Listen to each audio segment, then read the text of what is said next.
حاجات ملهاش علاقة بالمطبخ بس مهمة في كل مطبخ. أول حاجة كريم الحروق. الكريم ده مهم جدا لأن كتير جدا بنتلسع في المطبخ، ولحظة اللسعة مش بنقدر نفكر، بنقعد ندور ونفتح الفريزر ونجيب تلج. بس أحسن حاجة وقت اللسعة هو كريم الحروق، عشان كده دايما نخلي فيه كريم حروق في درج صغير في المطبخ أو في بوكس جوه المطبخ. من الحاجات الغير شائعة واللي هتستغربوها لما تشوفوها هو البونيه ده. البونيه ده يا جماعة مهم جدا لكل ست، سواء كنت محجبة أو مش محجبة، لان كلنا عارفين ان احنا بنعمل اكل الريحه بتمسك جدا في الشعر، والوحش كمان او الاوحش والاهم ان ساعات شعيرات بسيطه قوي بتقع في الاكل. البونيه ده من الحاجات المهمه جدا واللي هتفرق معاكي جدا في المطبخ، ولو اتعودتي عليها مش هتستغني عنها ابدا. لازم يكون عندك كريم للايدين، وبالذات بقى جنب الحوض عشان ما تنسيش، لان كلنا بالذات كمان في الشتاء ايدينا بتورم وساعات بتقشف من كتر استخدام الميه وقله شرب الميه كمان لينا. عشان كده بنصحك دايما تخلي كريم مرطب للايدين تستخدميه مع كل غسله مواعين او حتى بعد ما تغسلي ايديكي. الاختراع بقى لو تعلمون عظيم. الاختراع ده يا جماعه اكتشفته من حوالي سنتين كده، وكان لسه بيتعمل بصراحه يعني على قده، وكان خامته مش احسن حاجه، بس دلوقتي بدا ينزل منه خامات تجنن. الاختراع ده ايه؟ ده عباره عن لمبه كده بتتلزق في السقف بتاع الظرف عشان تنور المطبخ عندك. لو انت في اماكن في المطبخ عندك ضلمه مش بتعرفي تشوفي، وبتقعدي بقى تجيبي الموبايل وبتقعدي تقربي عشان تطلعي اي حاجه، ده اختراع لذيذ جدا. مجرد ما بتضغطي على الزرار من فوق بينور لك الضرفه كويس جدا، وكمان هو بستيكر، يعني ممكن بعد شويه لو خلاص لقيتي ان الدنيا تمام او خلاص مش محتاجه الضرفه دي تنقليه من مكان لمكان. والالذ بقى ان انت بتركبيه بنفسك، لانك مش محتاجه اي حد يجي يركبهولك، وكمان ببطاريات، فهو سهل جدا ولذيذ جدا. ومش بس ينفع في المطبخ، ده ينفع كمان في دواليب الهدوم، وينفع عند الاطفال، وينفع لو انت عايزاه تستخدميه سهاره او سهريه كده قبل ما تنامي تشغليه، وينفع كمان في الطرقه. انا ده من الاختراعات اللي فعلا بقدرها جدا.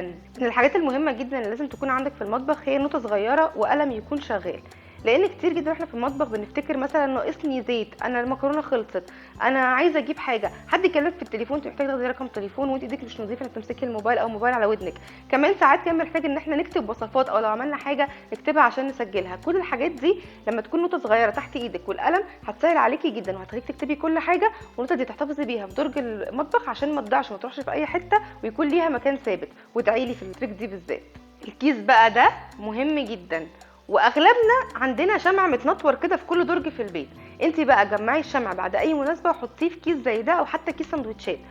مناسب بقى لايه؟ مناسب ان لما النور يقطع هتعرفي تروحي على طول للكيس وتجيبي الشمعه وتشغليها. مناسب بقى جدا لما يكون عندك عيد ميلاد مفاجئ ومش لاقيين شمع، او نسيتوا تجيبوا شمع. مناسب بقى كمان اكتر واكتر لما يبقوا الولاد عاملين كاب كيكس كده وعاملين لك دوشه في البيت، هتطلعيه تحط لهم شويه شمع وتعملي لهم عيد ميلاد اي كلام. الكيس ده يا جماعه عايزه اقول لكم ان انا دلوقتي بقى اهم حاجه في البيت، والبيت كله عارف مكانه، لما بيحصل اي حاجه كله بيروح يجيبه. ودي اهم حاجه في التنظيم، ان يكون عندك مكان مخصوص لكل حاجه. ستات بيوت كتير قوي بتزهق في المطبخ ومش بتحب المطبخ بسبب ان هو ممل، وبتزهق وهي قاعده بتطبخ وقت طويل.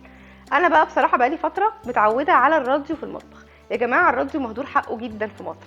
الراديو بيجي عليه برامج حلوه جدا، وبيجي عليه اغاني حلوه جدا ومعلومات فظيعه. بعد ما جبت الراديو ده في المطبخ بقيت احب ان انا ادخل وقت المطبخ عشان اسمع البرامج اللي انا بحبها. ده أنا كمان بقيت مظبطه وقت الاكل على مواعيد البرامج اللي بحبها.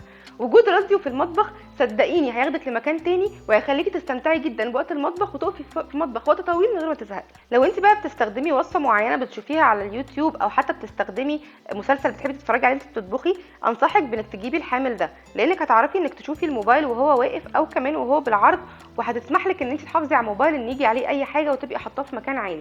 حامل الموبايل في المطبخ انا بشوفه من اهم الحاجات، لانك كمان لو حد كلمك مجرد ما انت بس بتفتحي على طول، مش محتاجه ان انت تقعدي تدوري عليه، او يكون محطوط مسطح فيقع عليه حاجه في الاكل، او يتوه وتقعدي تدوري عليه ما تلاقيهوش. انا دايما بقيت مخليه مكان لحامل الموبايل ده، واول ما بدخل المطبخ بحط الموبايل فيه، وانا خارجه باخده منه. دي بقى نصيحه حد بصراحه هو اللي قالها لي، ومن ساعه ما عملتها لقيت نفسي انا مواظبه عليها جدا.